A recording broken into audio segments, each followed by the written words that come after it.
Ini cukup dalam ruangan ini ya. Kalau politik itu nggak menarik dibicarakan kayaknya, karena terutama bagi kami orang-orang yang bergelut di dunia politik lah kan. Karena memang melihat bahwa politik ini memang jalan. Dinamika selalu ada ya. Selalu ada, setiap hari tentunya kan. Selalu ada yang dibicarakan ya. Selalu ada. Hari ini urusannya apa, besok apa, ini gitu ya. Ya, dari urusan internal, eksternal, bahkan urusan yang remeh-temeh mungkin sekarang kan yang lebih Berarti tren. ini orang-orang politik ini adrenalinnya selalu ini ya, selalu apa ya istilahnya itu, selalu bergerak adrenalinnya itu ya. Jadi hidupnya apa ya, selalu beda antara satu hari dengan hari lain gini ya, bisa saya bilang. Ada juga yang monoton. Ada juga yang monoton ya?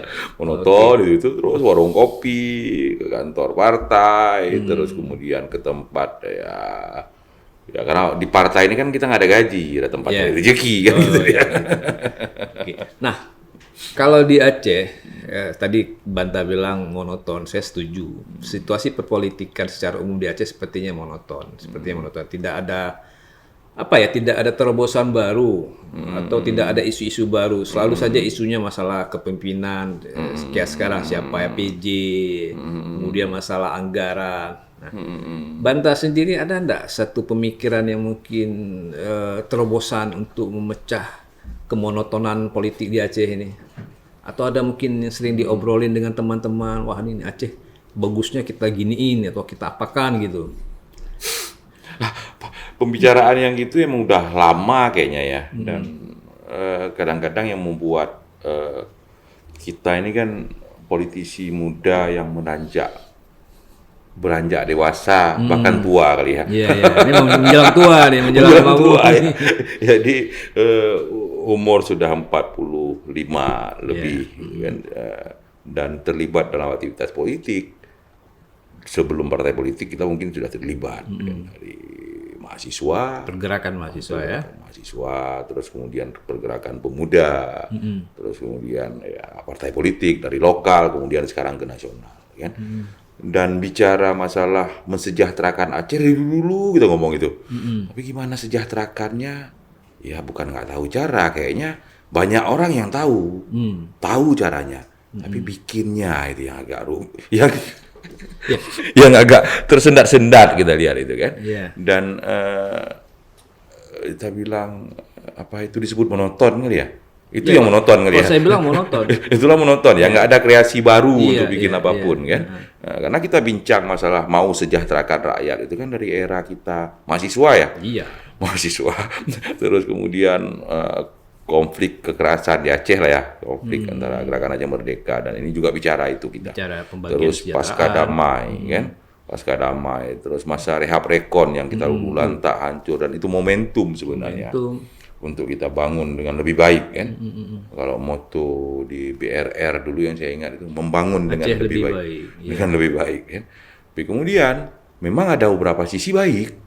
Kita akui, misal perumahan-perumahan yang ditata baru itu secara infrastruktur itu lebih baik, jalan lebih bagus, akses lebih mudah kan, dan beberapa hal kan.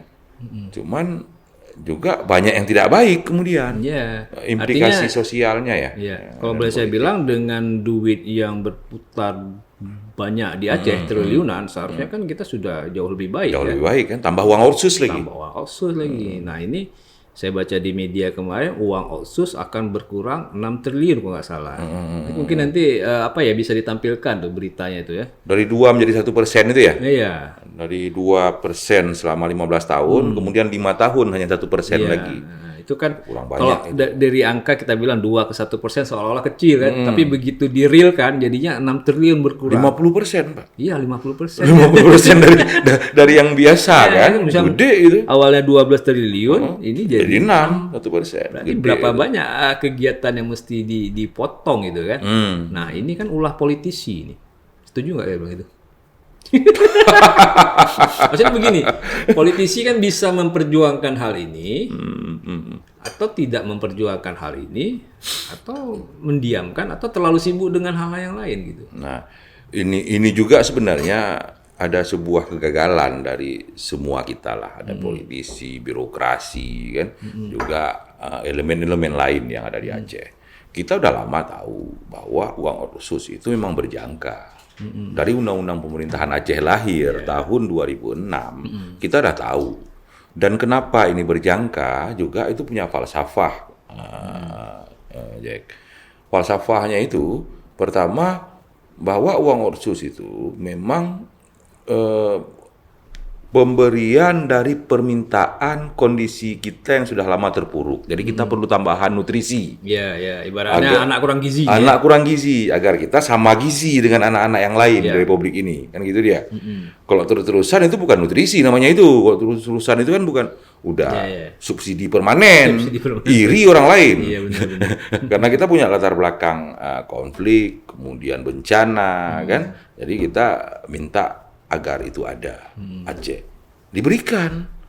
Oke, kata pemerintah pusat 15 tahun ya kita subsidi ini agar kalian bisa setara dengan 20 tahun ya 15 tahun 2%. Itu kalau boleh tahu sejak tahun berapa itu diberikan? Kalau saya tidak salah 2008 ya. Oke, 2008. Undang-undang pemerintahan Acehnya itu 2006, 2008 berlaku efektif dana otsus. Berarti sampai dengan hari ini sudah 14 tahun ya? Oh iya. Menjelang 14 tahun. Oh iya, udah 14 tahun lah, 14 tahun berjalan nih. 2023, 15 ya? Nggak terasa ya? Nggak terasa. Gede itu seharusnya. Gede. Dan seharusnya kita udah bisa bikin beberapa hal. Namanya sebenarnya kalau begitu berangkat dari falsafah bahwa ini dana yang akan habis, kita harus berpikir sesudah habis kita akan ada apa. Nah, itu dia. Nah, seharusnya kan harus ada investasi pemerintah, bukan nanam ke perusahaan. Tapi nggak tahu lah saya skemanya kan. Sekarang saya juga nggak pernah duduk di DPR, kan? Belum pernah ya? Belum pernah saya duduk di DPR, kan? Belum pernah apa? Belum gimana nih? Belum berhasil gitu? Belum pernah. Belum pernah. Ya? Belum pernah.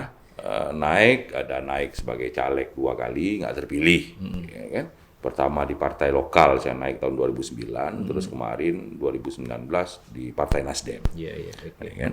Nggak terpilih. Nah, kalau kita paham bahwa itu uang yang habis pakai, seharusnya kan harus ada pengalokasian dana pada kegiatan yang akan bisa menghasilkan. Setelah investasi lah ya. Skala dana ini nggak ada. Apakah itu investasi real pada bisnis, kalau itu diperbolehkan, ataupun pada hal-hal yang akan membangkitkan perekonomian rakyat yang tentunya juga akan berkontribusi pada pendapatan daerah. Nah, hal gitu. Apa yang Banta sampaikan saya sebenarnya sudah sering dengar lah ya gitu kan. Artinya mungkin 14 tahun yang lalu kita dengar itu, dan udah pernah kita bahas itu. Pernah kita bahas ya.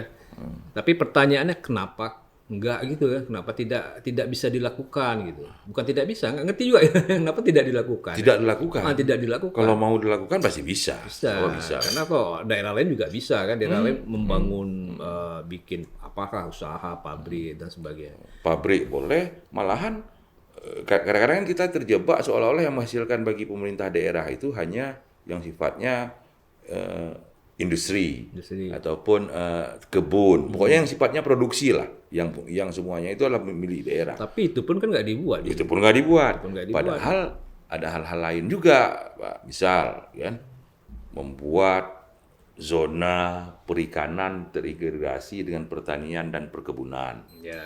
Kalau sekarang ada yang pertanian apa namanya itu yang lagi ngetren food estate. Ya, food estate. Food estate kan. Tapi terus terang saya juga nggak percaya sama program. Nggak percaya.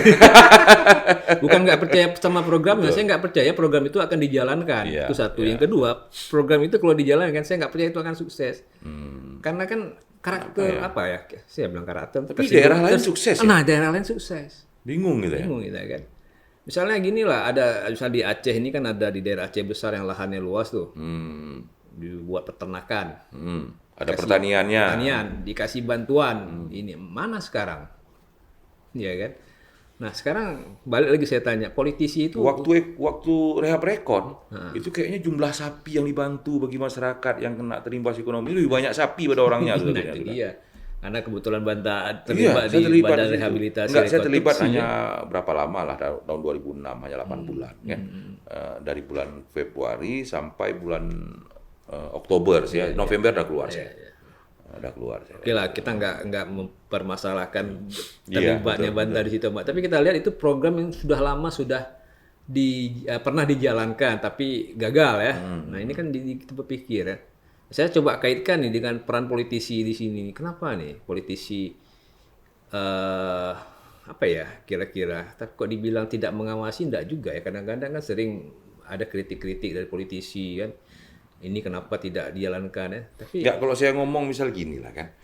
Udah agak malas juga kita ngomong gitu. Ini sistem secara menyeluruh ini nggak benar gitu kan. Apa coba kan? Masa kita harus ngomong-ngomong itu terus kan? Ini ada sistem itu kan dari orang. Terus dari orang aturannya kan, pengawasannya udah pasti di situ kan. Terus penerima manfaatnya udah salah semua itu. Kenapa nggak cari yang benar maksudnya? Orang kan nanya itu. Iya betul. Karena gini loh, Pak Nijar kan, ada case kan di daerah tsunami juga itu. Daerah tsunami, saya teringat betul itu kan. Karena kebetulan pelakunya itu almarhum orang tua saya. Oke. Jadi kan ada bantuan yang diberikan oleh BRR, terus bantuan diberikan oleh pemerintah daerah, sapi, kambing dan segala macam.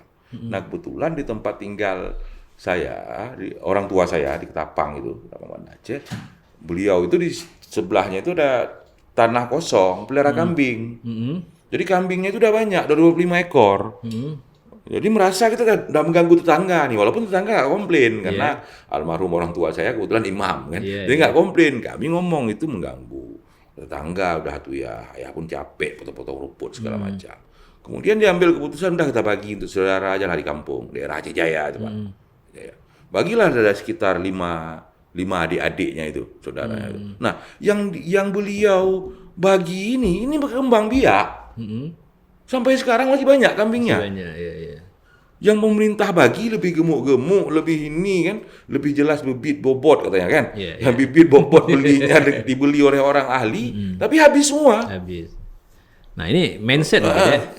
Makanya bingung kita nih kan, mindset. Ya, ini barang bantuan, untuk apa kita jaga kali? Ini bantuan juga ini. Artinya gini. Bantuan dari pemerintah mungkin. Oh iya. Nah, ini bantuan dari pemerintah nih. Ngapain kita pikir kali kan? Memang itu tidak terucapkan. Tapi kan namanya mindset itu kan tersimpan dalam pikiran bawah sadar. Betul. Jadi karena pikiran bawah sadar sudah seperti itu, maka ya geraknya ya mengikuti apa yang dipikirkan ya. Ini mungkin nih, mungkin. Kalau ada psikolog boleh disuruh teliti. Bisa jadi itu. Ya kan? Karena ini punya pemerintah, tanggung jawab moral. Nah, enggak ini kan. Sosialnya memang ada. Dan saya pernah baca manusia ini kebanyakan melakukan aktivitas itu atas pikiran bawah sadar itu. Dan nggak ada negara yang sukses dengan sistem sinterklas ini. Nggak ada ya. Hibah-hibah gitu nggak ada yang sukses ini. Nah, negara kita kan agak repot nih. Iya. Karena pertama maaf, walaupun miskin banyak, tapi kemiskinan menjadi jualan. Oh iya. Jualan? Jualan. Siapa yang menjualnya nih? Politisi? Ya penyelenggara negara lah. Ada politisi di situ, ada birokrat di situ, segala macam. Bukan politisi aja ya? Bukan politisi saja. Bahkan tokoh masyarakat juga. Tokoh masyarakat juga begitu. Iya. Lihatlah misal tokoh-tokoh masyarakat di kampung kami banyak orang miskin, harus ada bantuan. Begitu mau datang bantuan dia banyakin. Ya politisi juga, tingkat lokal kan. Nah, ada tingkat kampung misal begitu kan yang jual. Itu kemiskinan jadi jualan. Akhirnya ya kita mungkin karena kita berdoa miskin ya. Kamu doa miskin itu. Berdoa agar kita lebih ramai orang miskin kan. Ya gitulah jadinya. Iya juga ya. Terus kemudian memang ada ini juga Pak Nijar. Ada proses transformasi teknologi dan informasi, terutama teknologi informasi yang lebih kencang dari alam sadar dan pemahaman kita.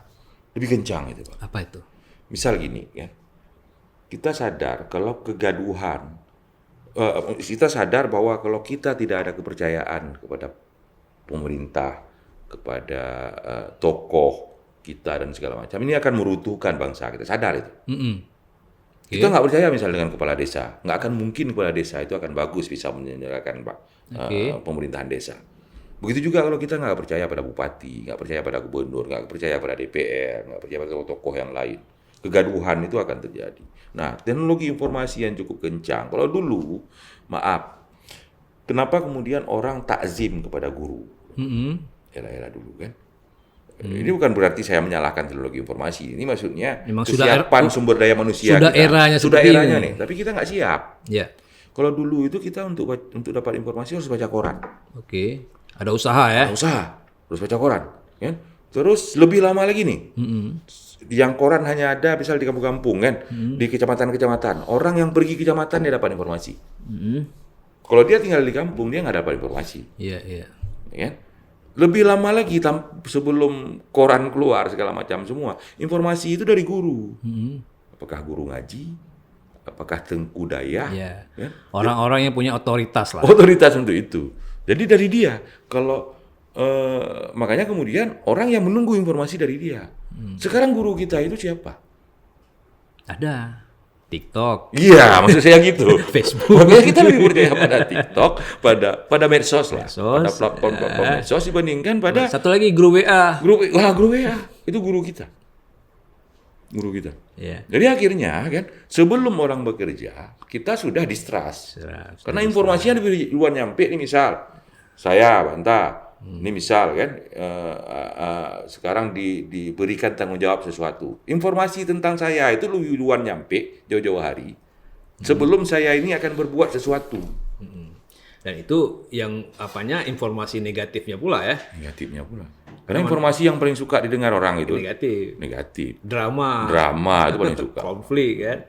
Nah, ini kan sebuah fenomena yang harus dicermati oleh siapapun, apakah politisi, apakah birokrasi, apakah guru, dosen seperti Pak Jack kan harus mencermati itu. Ya, saya pada tahap-tahap tertentu ada keinginan agar penggunaan medsos ini dibatasi pada tahap-tahap tertentu. Memang akan sulit sekali untuk menentukan di mana tahap tertentu itu. Karena kalau tidak dibatasi, ya silakan. Karena kalau tidak dibatasi, entah informasi-informasi apa saja yang beredar, yang menyebabkan distrust tadi kan. Ya, ada saya baca artikel, dia mengatakan lebih baik kamu kalau mengenal tokoh itu kenal biasa-biasa aja lah. Kenapa? Kalau kamu mengenal dia lebih dalam, kamu akan kecewa. Karena nanti akan muncul informasi-informasi tentang si tokoh ini baik yang negatif maupun yang positif. Ya kan? Misalnya kita kagum sama tokoh si A ini rajin ini. Besok keluar informasi negatifnya, ternyata dia nggak bayar iuran listrik. Jadi masalah kan? Jadi masalah ya. Makanya betul itu. Kenalnya jangan terlalu dalam. Kenal ya kenal gitu saja sehingga kita terus positif. Ya, betul. Tapi yang namanya manusia sulit begitu. Pasti kita mau tahu lebih dalam. Iya. Pilpres 2019 itu jadi pelajaran sangat berharga. Ya. Seharusnya Kak. Iya. Semua informasi dikorek-korek kan. Yang nggak ada jadi ada, yang ada jadi macam-macam lah kan. Iya. Mungkin Banta ada pengalaman nggak kan pernah jadi caleg ya? Saya tim ses Jokowi waktu itu. 2014, 2019. Maksud saya kita nggak usah ngomong Jokowi caleg ya. Ngomongin Banta aja lah. Pernah nggak informasi negatif dari Banta ini disebarkan habis itu ya mengakibatkan dampak negatif juga kan? Belum sih. Belum ya. Belum sehebat itu nampaknya. Belum sehebat itu. Kita kan belum ini kan. belum begitu penting orang mencari informasi negatif untuk kita. Tapi bisa jadi nanti kan entah siapa tahu Banta mau naik kepala daerah mana kan. Bisa jadi juga. Misalnya kita juga musuhan nih, misalnya beda pilihan. Saya korek nih Banta nih SMA nakal campur kerjanya gitu kan. Saya sebarin kan. Terserah percaya apa enggak, dan saya yakin pasti ada yang percaya. Nah, makanya itu menarik sebenarnya fenomena-fenomena gituan. Ada ini kan banyak terutama politisi ya berpenampilan itu palsu. Oh iya. Informasi negatif seolah-olah aib, padahal belum tentu aib. Iya, misalnya ya kejadian biasa biasa sebenarnya. Kita pernah cabut sekolah misalkan. Iya. Kejadian biasa kan, kecuali kita misal pernah melecehkan anak perempuan orang, bully rame-rame, itu masalah. Psikologi masalah itu. Ya, itu pidana, kriminal. Itu masalah. Terus kita pernah apalagi membuli guru, terus kurung guru, pukul segala, itu masalah secara psikologi. Karena kenapa orang-orang seperti itu, kalaupun nanti diberikan amanah, kelola sesuatu, ada persoalan psikologi yang belum selesai itu, kecuali emang sudah tombak lah. 30 tahun perjalanan waktu kan juga membentuk karakter yang lain ya, yang lebih bijak, lebih macam-macam. Nah, kalau Banta bilang gitu, saya malah jadi teringat anak muda punya peluang lebih bagus dia tampil tampil jadi pemimpin. Kenapa? Track recordnya belum banyak. Dan kemungkinan yang bagus-bagus saja gitu kan. Dibanding misalnya kita yang udah 40-an ke atas, kan udah macam persoalan hidup kita jalani kan. Entah dulu kita pernah ngopi di warung lupa bayar. Lupa bayar kan. Waktu di kantin memang sengaja nggak bayar, bukan lupa bayar. Nggak ada duit. Waktu kuliah. Bukan kuliah, waktu SMA kan. Waktu SMP di kantin kita nggak pernah nggak bayar, ambil apa gitu kan. Atau pernah kita mimpin sebuah organisasi ya karena sesuatu dan lain organisasi itu nggak bisa berjalan kan. Betul. Tapi terus orang-orang melabelkan, wah si Fulan nggak bisa mimpin nih, nggak cocok kan. Sementara yang masih muda-muda yang belum punya track record dengan penampilan yang good looking kan, ya kan banyak itu contoh di Jawa sudah mulai itu kan yang anak-anak muda jadi bupati, jadi wali kota. Betul. Mungkin kalau anak muda saya lihat lebih ke fisik mungkin ya. Iya. Fisik. Artinya kalau orang politisi, nah kata kan politisi, kan tadi di awal kita bilang banyak kegiatan nih, kesana kemari, ikut meeting ini, pertemuan ini, membahas itu. Nah kalau orang tua seperti itu, fisiknya kan gimana tuh? Ya kan? Tapi mungkin dia bisa ikut, tapi begini, kita bisa hadir satu pertemuan misal ya. Tapi pikiran kita nggak di situ mungkin, karena kita sudah lelah, sudah capek kan. Nah, kita ikut pertemuan itu supaya nggak enak. Jangan nggak enak kita nggak datang kan. Tapi kita nggak. Karena emang ada waktu-waktunya akan sangat sibuk. Iya betul ya. Ada waktu-waktunya, walaupun lebih banyak waktu ya nggak sibuk di warung kopi, ngobrol-ngobrol santai. Itu berarti politisinya nggak ada jabatan tuh.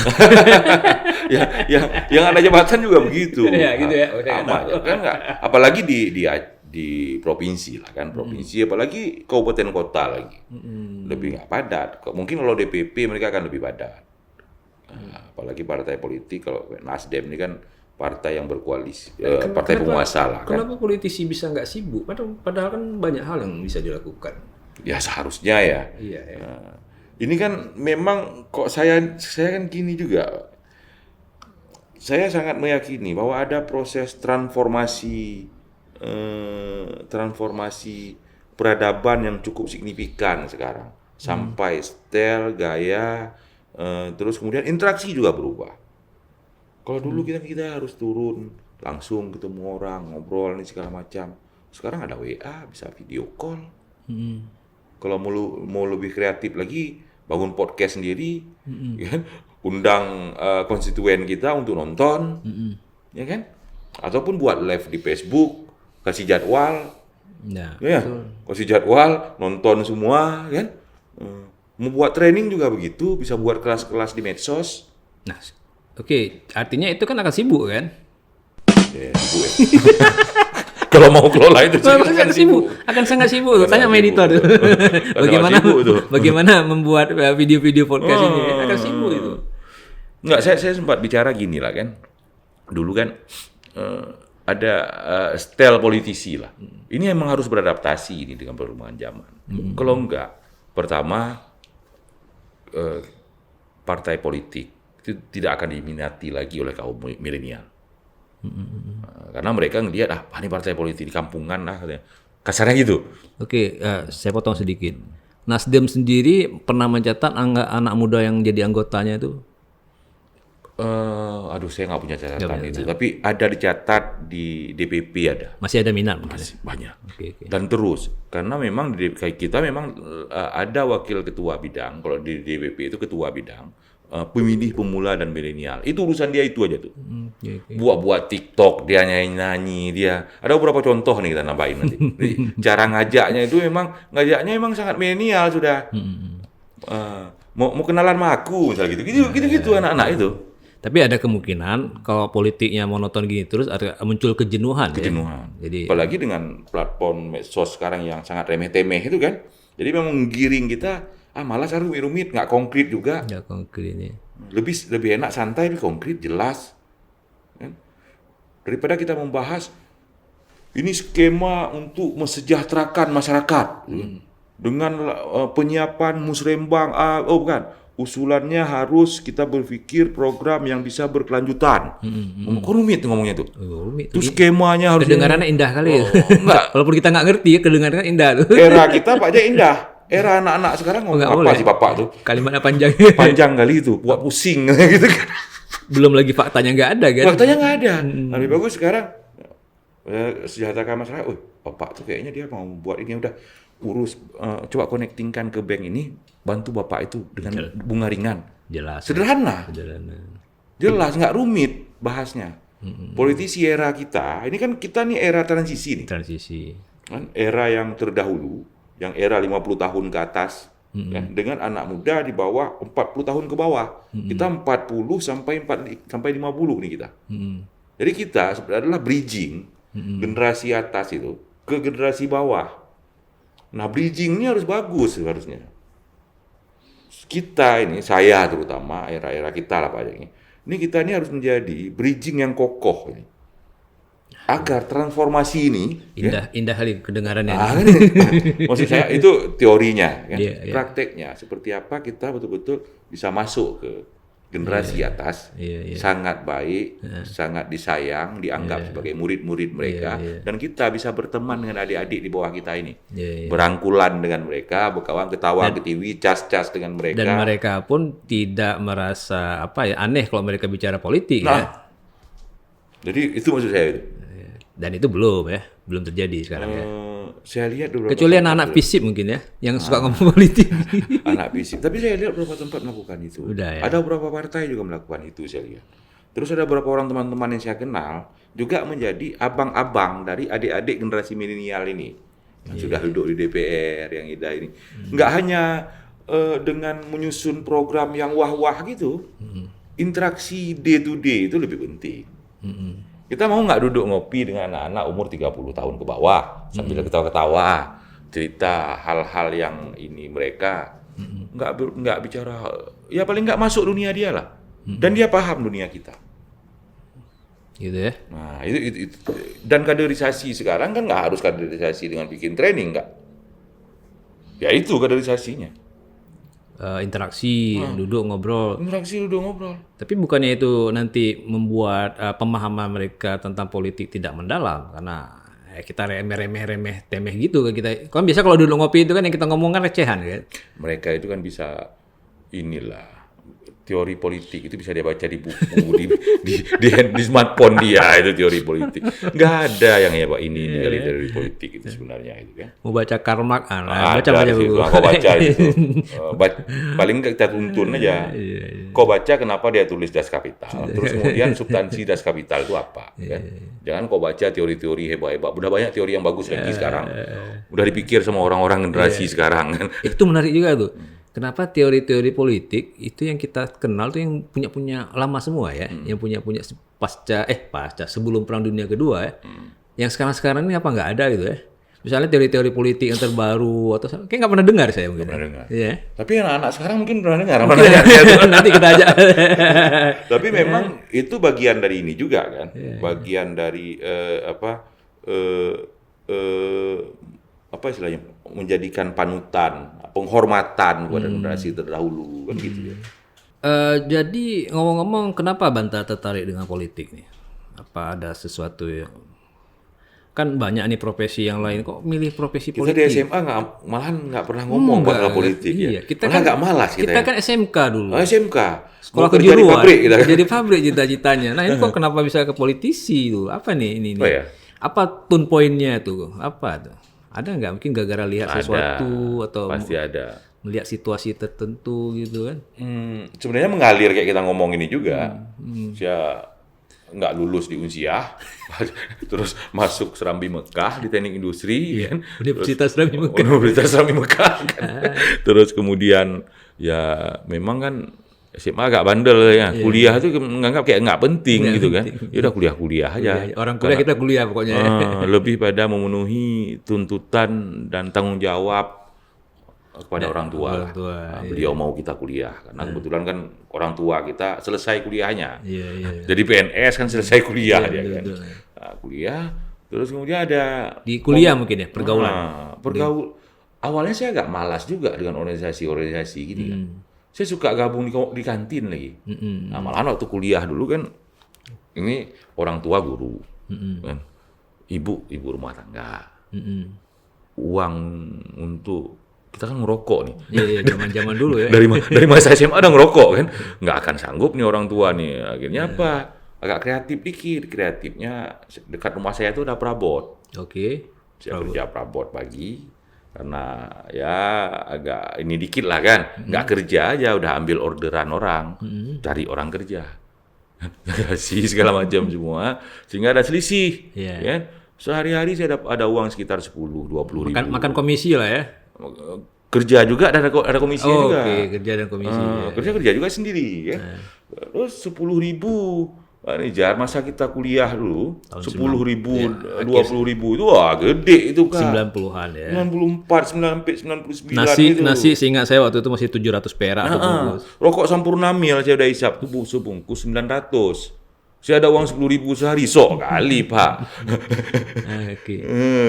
Kantin teh setiap hari sanggup bayar teman. Yeah. Kan jadi agak ngegeng nih kita kan. Agak malas kita organisasi malahan. Terus? Nah begitu misal diajak masuk HMI. Alah apa, tuh PI apa, tuh senat apa. Masih sinis ya? Bukan sih ini, sibuk-sibuk ya, tuh entah apa, tuh enak duduk di kantin. Iya. Ya agak-agak ini dikit lah kan. Terus begitu 98 diajak orang teman aksi. Ingat waktu SMA. Ada guru kita yang setiap hari, ini hanya cukup dalam ruangan ya. Saya nggak ingat. Ingat, kita punya guru PMP. Oh, guru PMP saya ingat. Tapi dan selalu ucapan itu saya nggak ingat. Di akhir pelajaran, ini cukup dalam ruangan ini ya. Ini yang ini. Terjadi di Aceh gitu ya? Enggak di Aceh. Orde Baru ini begini loh. Ingat kan? Dan saya sudah cek beberapa orang teman, guru PMP se-Indonesia selalu kemudian menjadi kan motivator untuk teman-teman gerakan mahasiswa era 98. Ya mungkin karena mereka berkecimpung di bidang kenegaraan lah kita bilang ya. Jadi bisa bicara tentang bagaimana situasi negara kita saat ini. Kan nggak mungkin guru olahraga nggak ada. PMP waktu itu cuma guru olahraga, guru kesenian, guru matematika nggak masuk dia. Nggak ngomong dia itu guru PMP karena dia habis dikte, dia cerita, jelasin kan gitu. Terus 98 kita diingatkan kembali. Ada kondisi yang ini segala macam semua. Mulailah saya mau ikut demo-demo dulu, terus aktif di organisasi Baper Aksi. Terus begitu ada organisasi pengkaderan ajak ikut training, saya ikut walaupun nggak sampai habis. Saya ikut 2 hari, nggak ada sertifikat ataupun saya tuh. Pokoknya ikut. Pokoknya ikut, saya ikut itu kan. Itulah akhirnya. Karena ikutnya motivasinya lebih pada berteman dan berorganisasi. Atau organisasi bukan dalam makna masuk dalam kepengurusan. Waktu itu saya masih pada keyakinan, ya, kenal, dekat, dianggap kawan, kita bisa organize, ajak aksi sekali dia. Saya misinya ajak aksi aja itu Pak. Itu rame-ramein kegiatan ya. Misal saya pergi ke training HMI, agar begitu saya ajak anak-anak HMI ini mau ikut aksi. Karena udah kenal. Saya pergi misal pada acara-acara di kampus, beberapa kampus, agar begitu saya ajak aksi, mereka mau ikut. Jadi misinya gitu-gitu aja tuh waktu era-era sebelum damai Aceh lah. Norat militer agak geser dikit lah kami waktu itu kan. Itu mungkin nanti di pertemuan selanjutnya, di podcast selanjutnya kita cerita pengalaman-pengalaman. Oke, ini pertanyaan terakhir lah. Kenapa milih Nasdem? Nasdem ya. Saya pertama di Sira Pak. Partai Sira, Seloka. Sira referendum bukan Partai Sira lagi kan. Waktu tahun 2012 Partai Sira kita pandang waktu itulah ya pemilu 2014. Ya pemilu 2014 ini nggak mampu kita ikut pemilu nih. Objektif lah kita dengan almarhum Faisal Rida. Melihat situasi saat itu ya. Terus di Nasdem kebetulan ada banyak teman yang beririsan secara background. Banyak teman-teman aktivis di situ, aktivis LSM, aktivis mahasiswa, kan? Oh ini cocok nih ya kayak. Ketemu cocok, diajak duduk udah masuk Nasdem. Begitu udah masuk ke Nasdem, ya ngelihat suasana DPP. Masa itu kan masa perjuangan nih. Iya. Awal-awal reformasi ya. Welcome sangat. Welcome dengan kita nyampe di situ nggak dianggap sebagai orang daerah lah. Ini rumah menarik ini. Diskusi gerakan. Banyak orang gerakan yang paham. Malahan jadi guru kita di situ. Di ini kita, iya bos, ini rumah menarik ini. Sangat nyambung lah ya. Sangat nyambung. Ketemu ketum. Orang Aceh lagi. Dia pegang kita kayak adik, walaupun dia nggak tahu nama kita. Iya. Tapi orang politik kan bisa so akrab nggak? Itu yang level ini Pak. Begitu dia penting ke rakyat. Oke. Kalau ketemu deh orang partai politik lain, pejabat atasnya ke bawah itu nggak so akrab dia itu, dianggap kita bawahan. Oke. Bukan berarti Nasdem nggak ada yang seperti itu. Ada juga. Ini kebetulan jalan mengenal Nasdem ini ketemunya tepat. Pas semua, jalurnya pas. Ada juga yang teman-teman mungkin jalurnya itu kurang tepat. Berliku dan terjal jadinya ya. Ini jauh kali nih, nggak ketemu nih sama kita. Biasalah itu kan pilihan-pilihan. Dalam politik ya. Pilihan-pilihan. Malahan saya masih tetap bertahan. Saya pertama masuk Nasdem itu wakil sekretaris, terus wakil ketua bidang hubungan daerah. Terus wakil ketua bidang pemenangan pemilu 2017 sekretaris Provinsi Aceh. Ya. Kemarin pergantian kepengurusan, saya wakil ketua bidang organisasi dan kaderisasi, masih Nasdem juga. Sip lah kalau gitu. Itu Pak. Oke. Baik, rekan Sago Edi semua, kita akhiri perbincangan hari ini. Sampai ketemu lagi di video mendatang. Assalamualaikum warahmatullahi wabarakatuh. Assalamualaikum warahmatullahi wabarakatuh. Kasih. Jika video ini bermanfaat untuk Anda, silakan subscribe, like, dan nyalakan loncengnya. Yes, we are all thanks to the world.